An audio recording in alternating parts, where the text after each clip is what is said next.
नमस्कार। हमारे नगीन digital learning channel में आपका स्वागत है। आज मैं आपके लिए रुचिरा भाग 1 के कक्षा 6 के पाठ 6 जिसका नाम है समुद्र तट है वो लेकर आई हूँ। इस पाठ का हम हिंदी अनुवाद करेंगे और इसके अभ्यास करेंगे। आप देखिए, आप बने रहे हमारे साथ। ये आपको एक पिक्चर दिखाई दे रही है। इस पिक्चर में क्या है, एक समुद्र का व्यू दिखाई दे रहा है। एक समुद्र का के किनारे उसका नज़ारा दिखाई दे रहा है। अब इसमें देख रहे हैं आप क्या क्या कर रहे हैं बच्चे। समुद्र के किनारे बच्चे कोई खेल रहा है बॉल से, कोई मिट्टी के घर बना रहा है, कोई तैर रहा है, नौकाएं हैं, सब समुद्र का नज़ारा दिखाया गया है। अब इसी के बारे में हमें यहाँ बताया गया है। देखते हैं आप आगे, हम इसकी व्याख्या करते हैं। एष समुद्र तट है, ये क्या है, एक समुद्र तट है।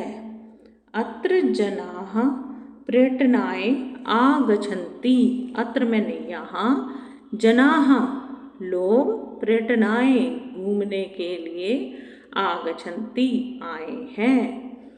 यहाँ लोग घूमने के लिए आए हैं। केचन तरंगै क्रीडन्ति, केचन मतलब कुछ लोग, तरंगै तरंगों लहरों के साथ, क्रीडन्ति खेल रहे हैं। कुछ लोग लहरों के साथ खेल रहे हैं। केचन च नौका भी जल विहारम कुर्वन्ति, केचन कुछ लोग, च और नौका भी मतलब नाव से, जल विहार मतलब जल में, जल विहार मतलब जल में घूम रहे हैं, नाव में बैठकर जल विहार कर रहे हैं। कुछ लोग नाव में बैठकर जल विहार कर रहे हैं। तेषु केचन कन्दुकेन क्रीडन्ति, तेषु मतलब तेषु, उनमें से, केचन कुछ लोग, कन्दुकेन गेंद से, क्रीडन्ति खेल रहे हैं। तेषु केचन कन्दुकेन क्रीडन्ति, उनमें से कुछ लोग गेंद से खेल रहे हैं। बालिकाः बालकाः च बालुका भी बालुकागृहं रचयन्ति। अब देखिए, बालिका मतलब लड़कियाँ, बालकाः लड़के, बहुत सारी लड़कियाँ और बहुत सारे लड़के। च बालुका मतलब बालू रेत, जो बालू रेत होती है ना, उसको कहते हैं बालुका भी। बालुका गृहम रचयन्ति, बालू के रेत मिट्टी का घर बना रहे हैं। ठीक है, लड़कियां और लड़के बालुका भी बालू मिट्टी का घर बना रहे हैं। मध्य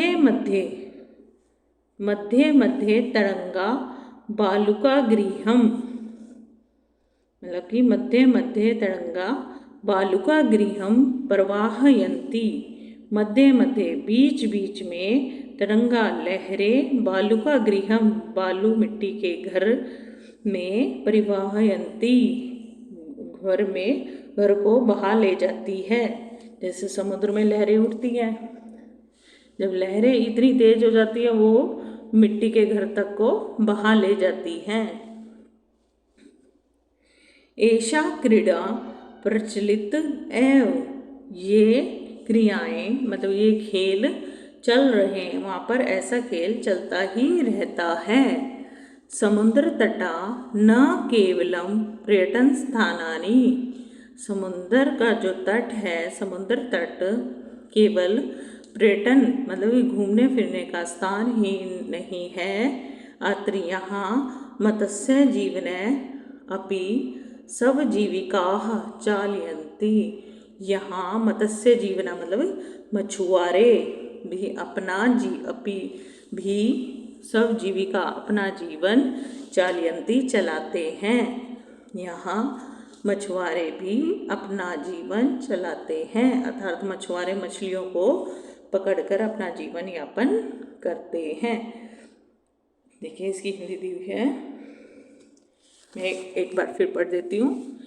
यह एक समुद्र तट है। यहाँ लोगों को घूमने के लिए यहाँ लोग घूमने आए हैं। कुछ लोग लहरों के साथ खेल रहे हैं, कुछ लोग नौका में जल विहार कर रहे हैं। तेषु उनमें से कुछ लोग गेंद से खेल रहे हैं। बालिका लड़कियां और लड़के बालू मिट्टी का घर बना रहे हैं। बीच बीच में लहरें बालू मिट्टी के घर को बहाकर ले जा रही हैं। ऐसा खेल वहाँ चलता ही रहता है। समुद्र तट न केवल घूमने का स्थान है, अत्र यहाँ पर मछुआरे अपनी जीविका भी चलाते हैं, अर्थात मछली पकड़ते हैं, वो अपनी जीवन यापन करते हैं। आगे देखिए,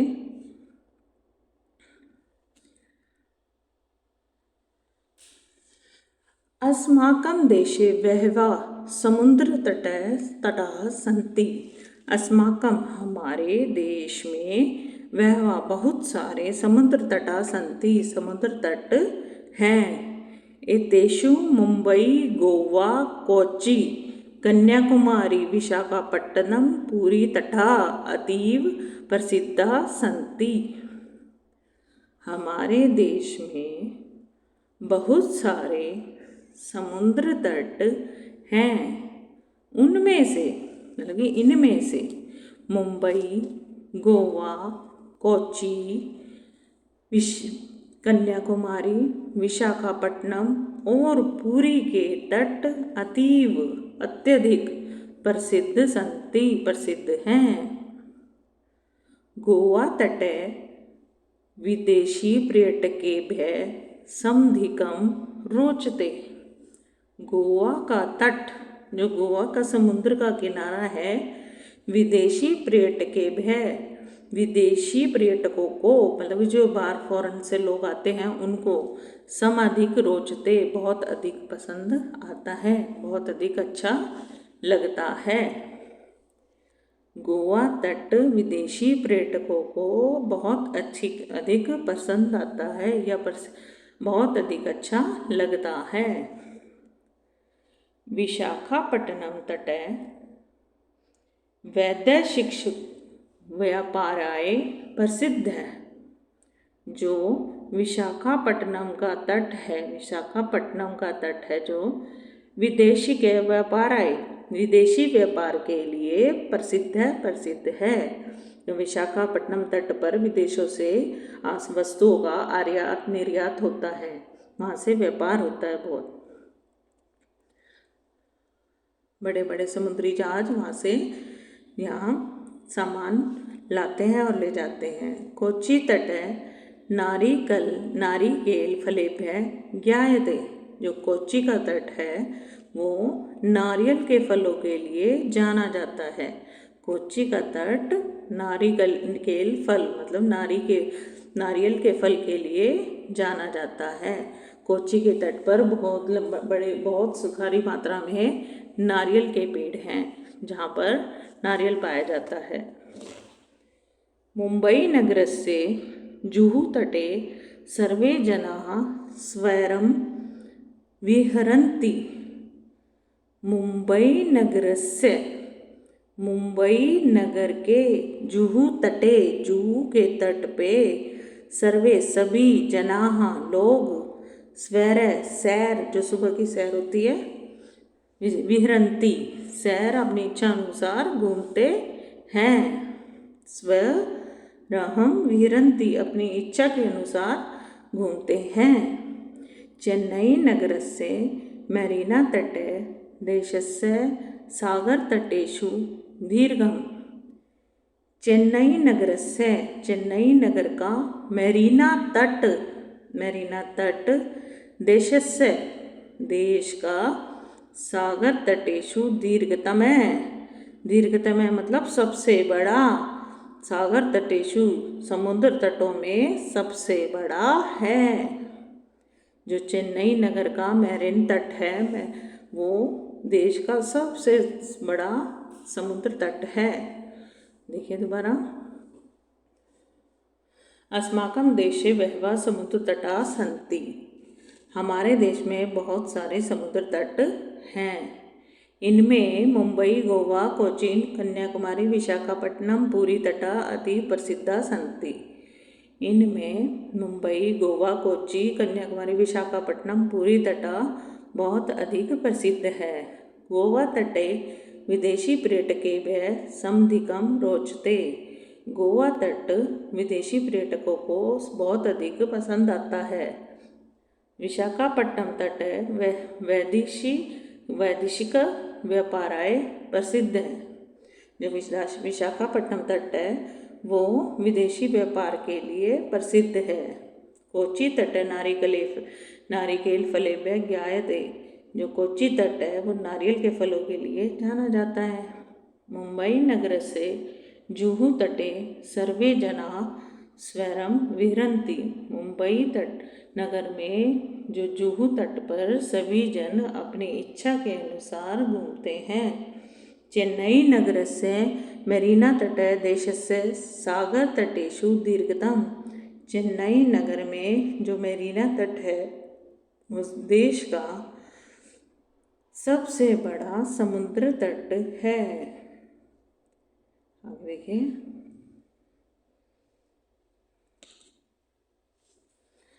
भारतस्य तिस्त्रिषु दिशासु समुद्रतटा सन्ति। देखिए, भारत की त्रिश्रीषु मतलब तीनों दिशाओं में समुद्र तट सन्ति है। भारत की तीनों दिशाओं में समुद्र तट है। अस्माद् एव कारणात् भारत देशः प्रायद्वीपः इति कथ्यते। अस्माद् इसी एव कारणात् इसी कारण से ही भारत देश को प्रायद्वीप इति कथ्यते भी कहते हैं। इसी कारण से भारत देश को प्रायद्वीप भी कहते हैं। पूर्व दिशाया बंगोपसागरे, दक्षिण दिशाया हिंद महासागरे, पश्चिम दिशाया च अरब सागरे अस्ति। पूर्व दिशा में बंगोपसागर, दक्षिण दिशाया हिंद महासागरे, दक्षिण दिशा में हिंद महासागर, पश्चिम दिशाया च अरब सागरे अस्ति और पश्चिम दिशा में अरब सागर है। देखिए, भारत के पूर्व दिशा में कौन सा सागर है, महासागर है? बड़ोपसागर। दक्षिण दिशा में हिंद महासागर, पश्चिम दिशा में अरब सागर है। एतेषां त्रयाणाम् अपि सागराणां संगम कन्याकुमारी तटे भवति।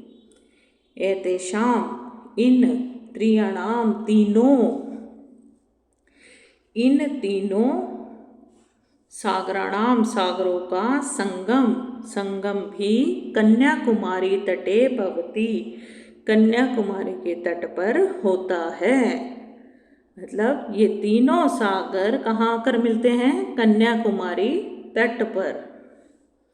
अत्र यहाँ पूर्णिमाया चंद्रोदय सूर्यास्तं च युगपदेव द्रष्टुम शक्यते। यहाँ पूर्णिमा का चंद्रोदय और सूर्यास्त युगपदेव द्रष्टुम शक्यते, दोनों एक साथ देख सकते हैं। पूर्णिमा का चंद्रोदय और सूर्यास्त दोनों एक साथ युगम मतलब दोनों एक साथ दृष्टुम देख सकते हैं। अब देखिए भारतस्य एक बार फिर देख लीजिए। भारतस्य त्रिषु दिशासु समुद्र तटा सन्ति। भारत के तीनों दिशाओं में समुद्र तट हैं। अस्माद् एव कारणात् भारत देशः प्रायद्वीपः इति कथ्यते। इन्हीं कारण से भारत देश को हम प्रायद्वीप कहते हैं।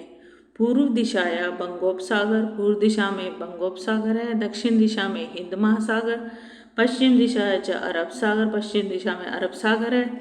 एतेषां त्रीणानाम् अपि सागराणां संगम कन्याकुमारी तटे भवति। इन तीनों सागरों का संगम कन्याकुमारी तट पर होता है।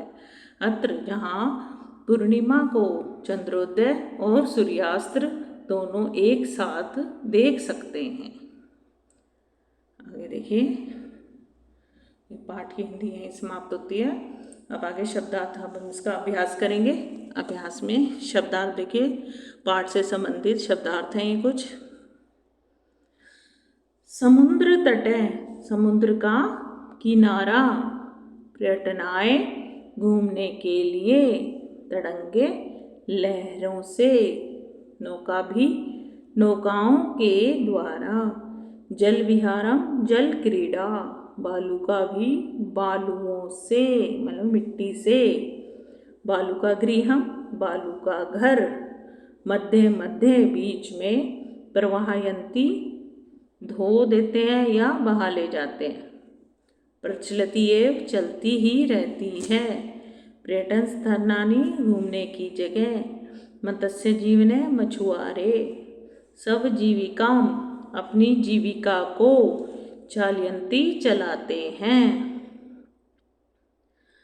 अतिएव बहुत अधिक, स्वैरम बेरोक टोक, विहरंती घूमते हैं या टहलते हैं, दीर्घतम सबसे लंबा, प्रायद्वीप तीन तरफ जल से घिरा हुआ भूभाग, संगम मिलन, युगपदेव ये दो अक्षरों के मेल से बना हुआ है, युगपद प्लस एव एक ही साथ, दृष्टुम शक्यते देखा जा सकता है।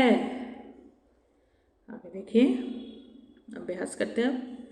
उच्चारण कुरुत, अब इनका आपको उच्चारण करना है। तड़ंगई मत्स्य जीवने, विदेशी पर्यटके भय, तरंगी होते लहरें, मत्स्य जीवन है मछुआरों का जीवन, विदेशी पर्यटके भय विदेशी जो घूमने आते हैं विदेशी पर्यटक, संगम है संगम, तीसरीषु तीनों का, वैदेशक्य व्यापारम विदेशी व्यापार, प्रायद्वीप है प्रायद्वीप तीन द्वीपों का समूह, बड़ोपसागर बंगोपसागर, चंद्रोदय चंद्रोदय। आगे देखिए, अधोलिखितानां प्रश्नानां उत्तरम लिखत, नीचे लिखे गए प्रश्नों के आपको उत्तर देने हैं। जना का भी जल विहारम कुर्वन्ति, जना लोग का भी किस पर जल विहार कर रहे हैं मतलब घूम रहे हैं जल में, किस पर घूम रहे थे, नौका भी, जना नौका भी जल विहारम कुर्वन्ति, भारतस्य दीर्घतमे समुद्र तटे कै, भारतस्य भारत का दीर्घतम सबसे बड़ा समुद्र तट कौन सा है, चेन्नई नगरस्य मेरीना तटः, कौन सा है, चेन्नई नगरस्य मेरीना तटः भारतस्य दीर्घतमे समुद्रतटः अस्ति, जना कुत्र सवैरं विहरन्ति, लोग कहाँ अपनी इच्छा से घूमते हैं, मुंबई नगरस्य जुहू तटे। कहाँ पर? मुंबई नगरस्य जुहू तटे जनाः स्वैरं विहरन्ति। बालकाः बालुकाभिः किं रचयन्ति। बालकाः क्या बना रहे हैं? बालुका मिट्टी से, वो बालू मिट्टी से क्या बना रही थी लड़कियां? बालकाः बालुकाभिः बालुका गृहं रचयन्ति, मिट्टी का घर बना रहे थे। कोची तटम केभ्यः ज्ञायते। कोची तट किस लिए प्रसिद्ध है? क्या होता है वहाँ पे? क्या पैदा होता है? कोची तटे नारिकेल फलेभ्यः ज्ञायते। कोची तट पे नारिकेभ्यः फलम मतलब कि नारियल फल पाया जाता है। मंजुषातः पदानि चित्वा रिक्तस्थानानि पूरयति। अब मंजुषा में जो शब्द दिए गए हैं उनसे रिक्त स्थान की पूर्ति कीजिए। जैसे पहला है कन्याकुमारी तटे त्रियाणाम सागराणाम डैश भवति। क्या आएगा? कन्याकुमारी के तट पर तीनों सागरों का क्या होता है? संगम है। भारत देश है डैश इति कथ्यते। भारत देश को और क्या कहा जाता है? प्रायद्वीप। जनाः समुद्र तटम डैश आगच्छन्ति। जनाः समुद्र तटम किस लिए जाते हैं समुद्र तट पर लोग? पर्यटनाय घूमने के लिए। बालकेभ्यः डैश रोचते। बालकों को क्या अच्छा लगता है? क्रीड़ा करना, खेलना। भारतस्य पूर्व दिशाया डैश अस्ति। भारत के पूर्व दिशा में कौन सा क्या है? बंगोपसागर। आगे देखिए यथा योग्यम योज्यत। अब मैचिंग करना आपको, जो शब्द जिसके लिए उचित है वहाँ लगाना है। अब आगे देखिए समुद्र तट। समुद्र तट पर क्या होता है? घूमने के लिए, पर्यटनाए। क्रीडन करम मतलब खेलनाए। दुग्धम पोषणाए। दीपके प्रकाशाय प्रकाश देता है। विद्या ज्ञानाय।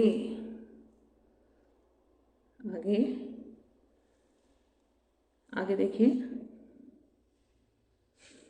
तृतीय विभक्ति प्रयोगेण रिक्त स्थानानि पूरयत। तृतीय विभक्ति का प्रयोग करके रिक्त स्थान भरिए। जैसे व्योमः मित्रेण सह गच्छति। मित्र का क्या आएगा? मित्रेण। अब बालकाः डैश सह पठन्ति। बालका की तृतीय विभक्ति पठन्ति। अब आपको ये भी देखना है कि ये पठन्ति कौन से धातु रूप का कौन सा वचन है, उसी को देखकर आपको ये धातु रूप लगाना है, तृतीय विभक्ति का प्रयोग करना है। अब यहाँ पे बालकाः। अब पठन्ति क्या है? पठ धातु का प्रथम पुरुष बहुवचन, प्रथम पुरुष का बहुवचन है। अब इसी तरह बालिका का भी विभक्ति कौन सी लगेगी? तृतीय विभक्ति बहुवचन की कौन सी होती है? बालिका भी। इसी तरह तड़ागे डैश विभाति। कमल का होगा कमलई। अहम अपि खेलामि कंदुक का कंदुकेन। अश्वा से धावन्ति। तो अश्व का क्या होगा? अश्वई। अश्वा होता है अश्वई। मृगाः डैश से चरन्ति। मृगई। आगे देखिए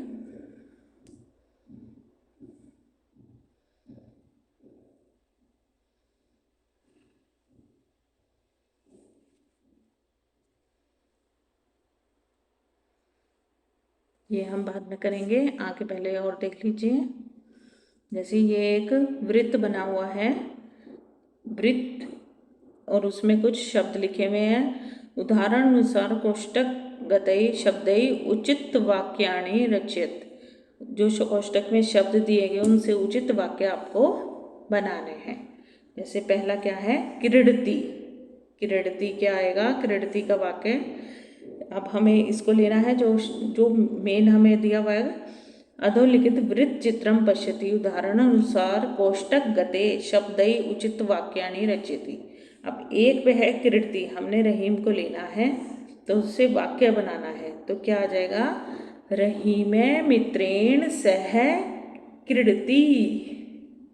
रहीमे मित्र का क्या हो जाएगा, मित्रेण सह क्रीडति। दूसरा क्या है, गच्छति। रहीमे द्विचक्रिका आपणम गच्छति। अब इससे एक वाक्य बनाना है, रहीमे द्विचक्रिकया आपणम गच्छति। अब तीसरा देखिए, लिखती पत्रम कलम रहीमे। क्या बनेगा, रहीमे कमलेन पत्रम लिखती। अगला देखिए फोर्थ, क्षिपति कंदुकम हस्त रहीमे। तो क्या आएगा, रहीमे हस्तेन कंदुकम क्षिपति। अगला 5 है, करोति जल विहारम नौका रहीमे। रहीमे नौकाम जल विहारम, नौक्या जल विहारम करोति। अब देखिए छठा है, पिबती जलम चषक रहीमे। रहीमे चषक का क्या हो जाएगा, चषकेन जलम पिबती। आगे है, रचयति चित्रम तुलिका रहीमे। रहीमे तुलिका चित्रम रचयति। नीचे दिए गए, रहीमे वायुयेन हय आगच्छत। 8वां है ना, आगच्छत हय वायुयेन, कल वायुयान से, हय होता है कल, आने वाला कल। वायुयान से आगच्छत, नहीं बीता हुआ कल, हय श्व आने वाला कल, हय बीता हुआ कल। आगे देखिए, कोष्टकात उचित पद प्रयोगेन रिक्त स्थानानि पूर्यते। कोष्टक में उचित पद दिए गए हैं, उनसे रिक्त स्थान भरिए। जैसे धनिके डैश धनम ददाती। जो धनिक होते हैं वो डैश किसको धन देते हैं, निर्धनाय धनम ददाती। बाले डैश विद्यालयम गच्छति। क्या आएगा, पठनाय, क्या करने जाते हैं, पठनाय, पढ़ने के लिए। सज्जना डैश जीवयंती। क्या किस लिए पैदा होते हैं सज्जन लोग, परोपकाराय, परोपकार करने के लिए। प्रधानाचार्य डैश पारितोषिकम यच्छति। प्रधानाचार्य पारितोषिकम होता है उपहार, इनाम। यच्छति किसे देते हैं, छात्रेव है, छात्रों को। शिक्षकाय नमः। शिक्षकाय नमः, अध्यापकों को नमः, नमस्कार। आगे देखिए, बस अब यहीं पे समाप्त होता है ये पाठ। अगली कक्षा के लिए